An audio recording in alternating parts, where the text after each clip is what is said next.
실제적으로 턱선에다가 막 이렇게 적용을 하신 다음에 얼굴이 좌우가 달라진 모습들을 보이는데요. 이게 실제적으로 리프팅이 돼서 그렇다기보다는 근육이 순간적으로 수축을 하면서 좀 딸려 올라가는 거죠. 왜냐면 정기적인 자극을 주기 때문에 금방 다시 돌아옵니다. 시간이 지나가면서.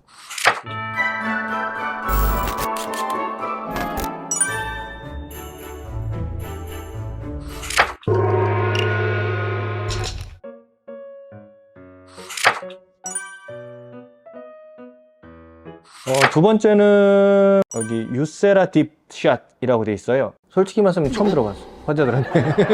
피부과에서 하면 이것만 딱 들으면 어떤 느낌이 올지 딱 알 거예요. 유세라라는 거죠. 울세라. 가장 유명하고 가장 사실 고가의 리프팅 장비죠. 저희도 굉장히 많이 하고 있고 하루에도 몇 분씩 굉장히 많은 분들이 하고 계시는데, 그런 이름을 조금 따라가지고 그런 느낌을 주기 위해서 만든 것 같아요. 제가 이거 설명서도 보고 회사 사이트도 보고 했는데 3가지로 구성이 되더라고요. 그래서 일단 전원을 켜볼게요. 제가 전원을 켜보면은 불이 들어와요. 이 불이 들어오는 부위가 LED가 나가는 부위예요. 예전에 LED 마스크 이런 것들을 많이 사용을 했었잖아요. 그러니까 일종의 가시광선인데 좀 강한 가시광선이라고 생각을 하시면 됩니다. LED가 나가는 것들이 세포를 조금 활성화시켜주고 재생을 시켜주는 역할을 하게 될 거고요. 얘의 문제는 뭐냐면은 깊이 침투가 불가능해요. 큰 자극이 있지는 않더라고요. 큰 자극이 있지 않다는 거는 말 그대로 큰 에너지가 나가지는 않는다라는 의미죠. 써마지 같은 거나 울세라 같은 거 하면 환자도 굉장히 힘들어 하시거든요. 그 정도는 돼야지 사실은 리프팅이 된다라고 보는데, 이게 아무리 말리한다고 하더라도 울세라는 쉽게 말하면 60도 이상의 열을 줘요. 달걀을 하면 익을 정도의 온도기 때문에 그 정도의 온도가 올라가고 그 부위가 파괴가 되고 복구되는 과정에서 리프팅 효과가 나타나는 거고, 써마지만 하더라도 40도 이상이 되거든요. 40도 이상 되면 이게 되면 화상 입은 것 같은 약간 뜨거운 느낌이 나요. 안쪽에서는 거의 화상하고 비슷한 변화를 주게 되고요.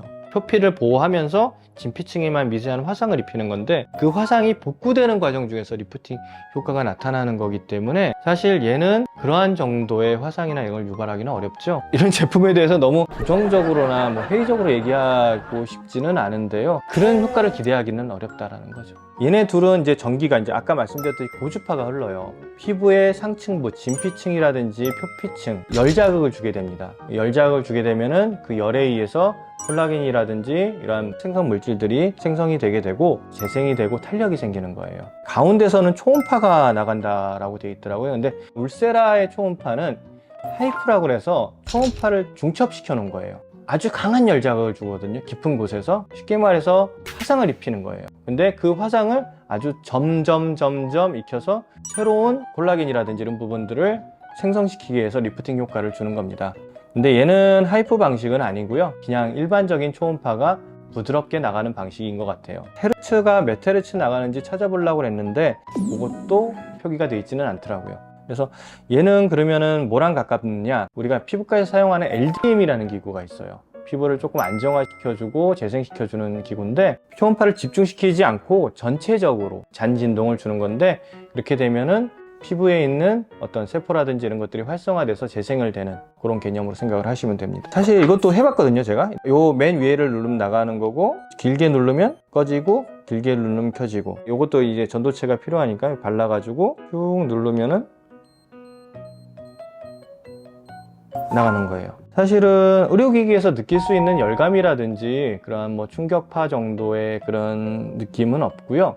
약간의 피부의 재생을 촉진을 시킬 수는 있을 것 같아요. 근데 그 깊이가 아주 깊지는 못할 거고, 아무리 많이 들어가도 진피 상부층 정도 들어갈 것 같고 각질층 정도를 자극 줄 것 같거든요. 이게 어떤 드라마틱한 효과라든지 이런 거를 보기는 좀 어려울 것 같은데, 특별히 자극이 되지 않는다면은 약간의 재생 정도를 촉진시켜 주지 않을까라고 생각이 듭니다. 다른 기기랑은 다르게 에너지가 약한 고주파랑 초음파가 나가기 때문에 이 4가지 중에서 피부에 큰 자극은 없어요. 근데 전체 얼굴로 80번을 하게 돼 있는데 본인이 많이 신경을 써가지고 하셔야 될 것 같아요. 어떤 특별한 리프팅 효과가 있을 거다라고 기대를 하시는 것보다 집에서 뭐라도 좀 했으면 좋겠다, 근데 좀 자극이 없으면 좋겠다, 그 정도의 용도로 사용을 하시면 될 것 같습니다. 근데 이거를 쓴다고 해서 우리가 어떤 피부과에서 사용하는 장비들처럼 리프팅 효과를 기대를 하시는 거는 조금 어려울 것 같다라고 말씀을 드리고 싶네요.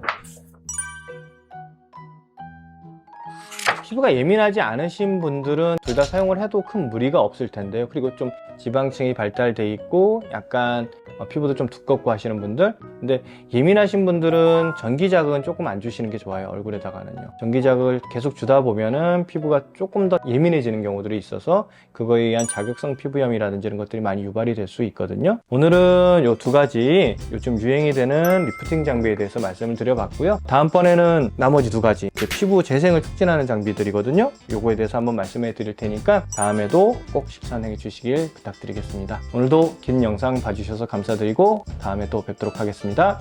감사합니다.